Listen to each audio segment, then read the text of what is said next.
2020, année Covid, le jour où tout a basculé. On dirait un film. Presque. Dramatique. Ouais. Alors, nous n'allons pas raconter tout ce qui est dans ton livre, Mm. qui est un sacré travail, car il faut le lire. Donc tu es devenue une des figures de proue de ce que les médias traditionnels ont appelé avec beaucoup de mépris et d'idiotie la complosphère. Moi, je t'ai repéré très vite, car tu as une personnalité forte et atypique. Donc justement, ma première question, comment la petite fille sage que tu étais est devenue résistante? Comment elle a vécu cette nouvelle violence, on va dire? Alors la résistance, je l'appelais pas résistance au début, j'étais militante à partir de 2012 avec cette découverte de ce groupe qui s'est appelé le MVRC, Mouvement vers la Révolution citoyenne, en 2012 à Genève.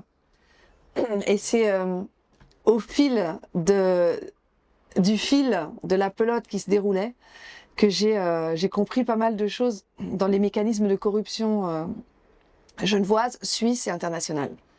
Et puis à partir du Covid, puisque c'est Macron qui l'a dit, nous sommes en guerre, les termes de résistance se sont imposés logiquement comme à l'époque de la guerre, des guerres précédentes, que nous n'avons pas connues, mais au moins nous aurons connu la guerre du Covid, qui est plutôt une guerre d'information, une guerre psychologique, une guerre spirituelle, mais dans laquelle on a eu la famille d'âmes dont tu fais partie, Stéphanie, et grâce aux médias et grâce surtout au système Internet, grâce aux connexions des réseaux sociaux, on a pu se connaître, se regrouper et agir de façon convergente, de façon plus efficace en fait, pour dire au monde que nous n'étions pas seuls et que les gens qui trouvaient ça bizarre de faire de se voir enfermés, séquestrés chez eux